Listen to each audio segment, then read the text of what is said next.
At the time of this story, my wife was 27, I was 35. We were married by our very own church pastor. 6 years prior, our parents raised us pretty religiously.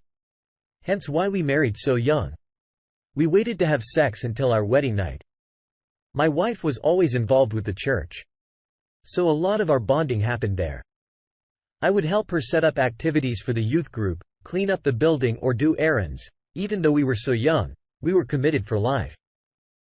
Our marriage made our parents happy. So we had their support. We were both each other's first and only lovers. So I thought our relationship was going great. I didn't have anything to compare it to. I asked her more often than not if I was living up to her expectations and if she was happy. She always said yes to both. One day I saw her phone over her shoulder and she dropped it in a panic, breaking the screen. She blamed me for scaring her, but I think she was relieved. I couldn't check her phone. I really thought I saw a chat I wasn't meant to see. I asked her what she was looking at and she asked why that mattered. I knew she was stalling. So I asked again and she just said she was texting a girl at church after my wife's phone screen broke. She started going to church even more. I didn't always go with her because it was too much. Her phone was replaced and the thought crossed my mind that she might have been messaging or seeing someone any chance she got. Even if she was just in another room for me, at least the pastor was always in the church. At the same time as her. He lived on the second floor with his wife. I knew he'd tell me if my wife was up to no good after we got home from church on Sunday. My wife changed immediately.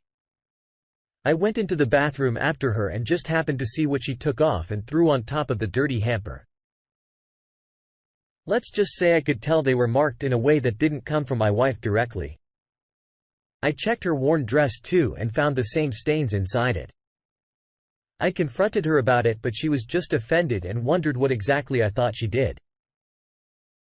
I couldn't bring myself to suggest out loud that she slept with someone at church, even though she did leave me waiting in the car for her for over an hour. She claimed it was because she was catching up with Nancy, this old woman that didn't go to church that often. She continued going to church every Wednesday night and cleaning or taking care of things. Nearly every other day. I finally had enough. So I told her I wanted her to stay home. She refused. I didn't know how to handle this because she was her own person and she was doing a good deed. I couldn't force her to stay home. So I was just upset and couldn't do anything about it. Everything changed.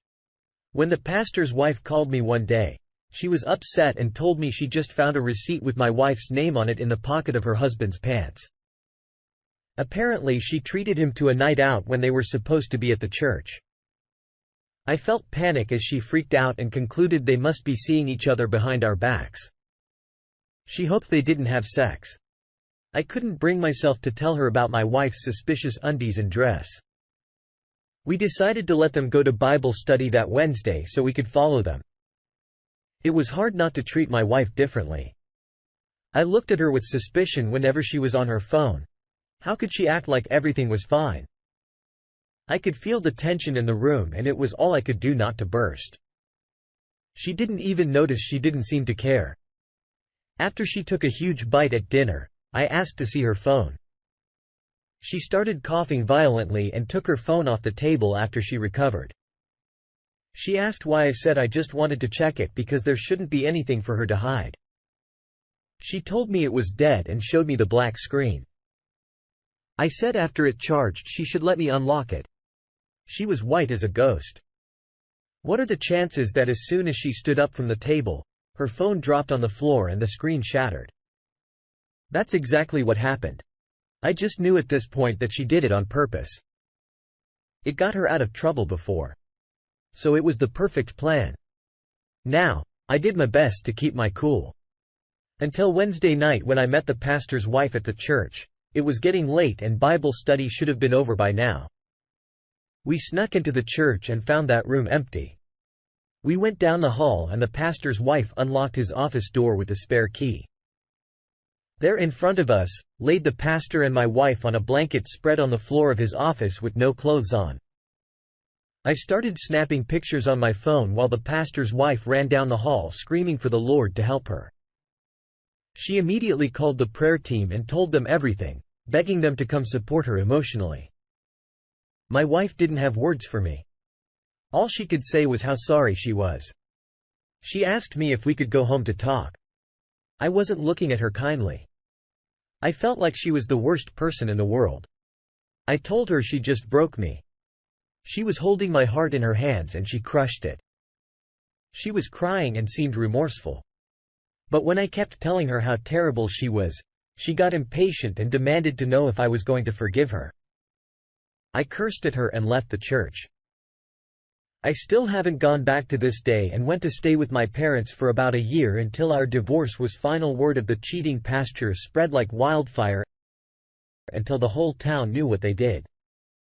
I'd say the consequences were equally bad for them.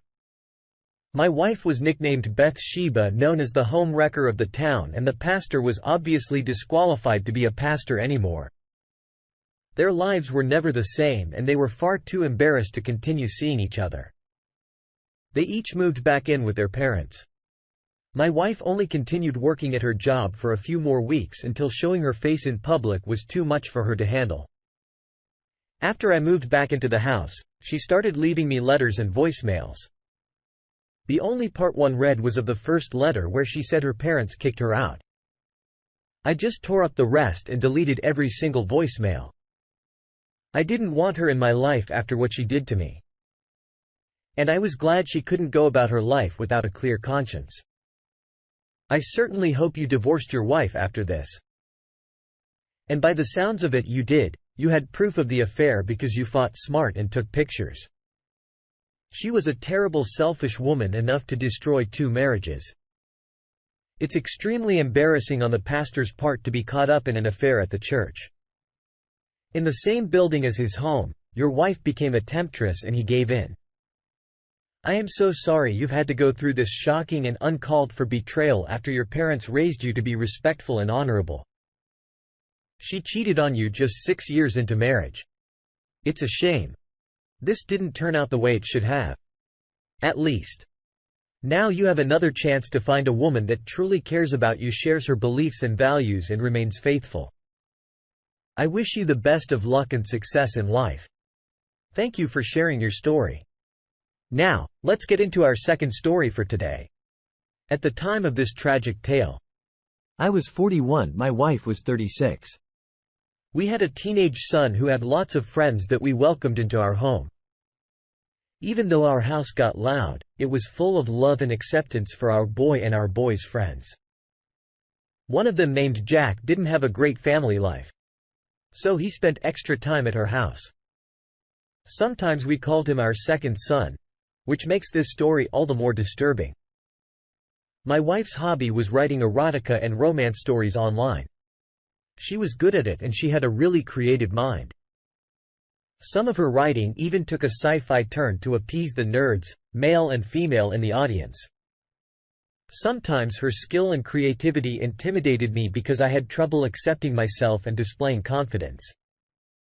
I mostly felt stupid whenever I tried to role-play or call her by some nickname.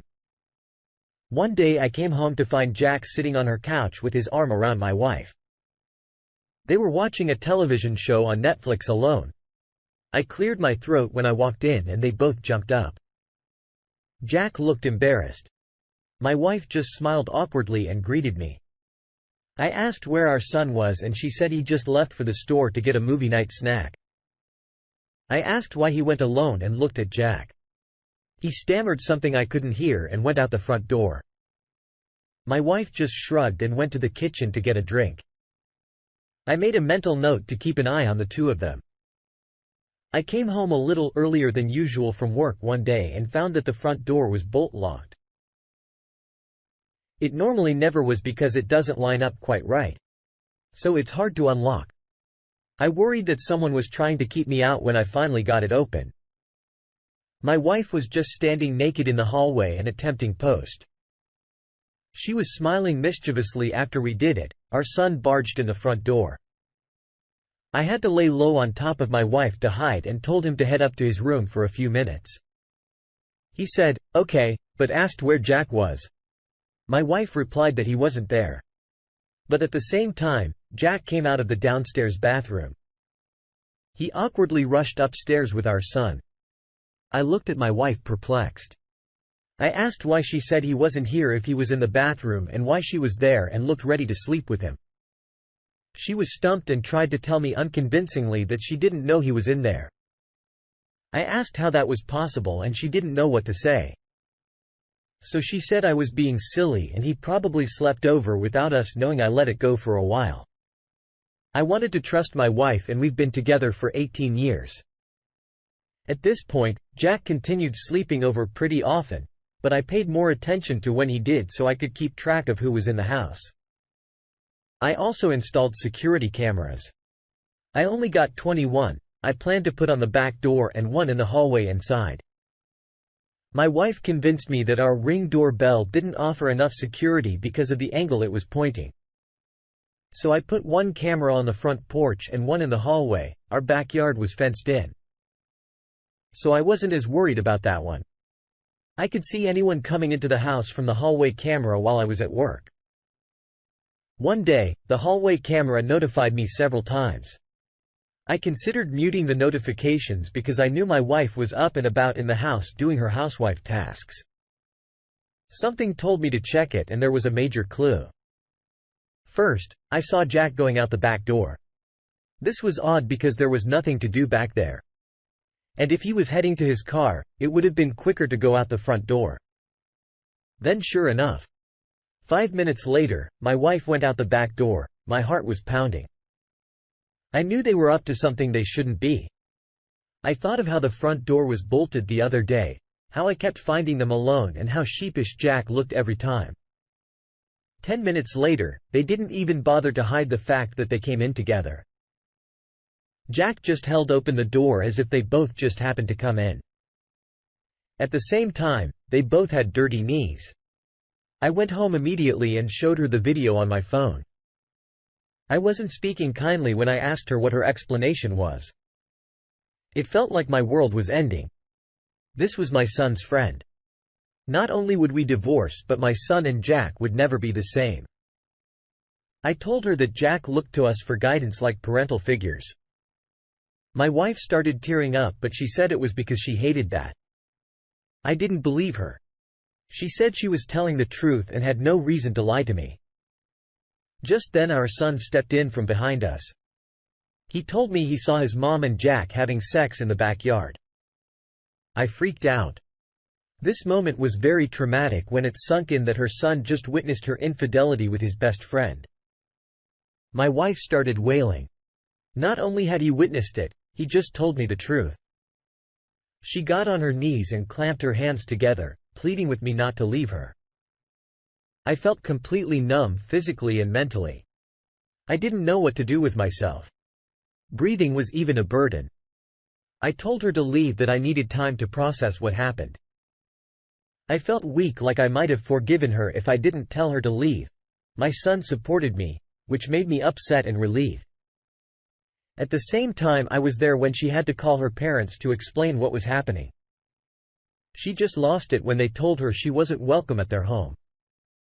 They were so disappointed in her that they didn't want to help her evade consequences for this terrible, embarrassing choice she made. She screamed and threw her phone against the wall. I let her sit on the floor and cry for a while before I nudged her with my foot and told her to get going. She was like a defeated zombie. She asked me where she was supposed to go, but I just told her it wasn't up to me. I knew she could go to one of her friends' houses as a last resort. She was just embarrassed. She messed up this bad. She didn't want me to divorce her. So she tried to make it seem like she had nowhere else to go. Eventually she did leave without her son all this time.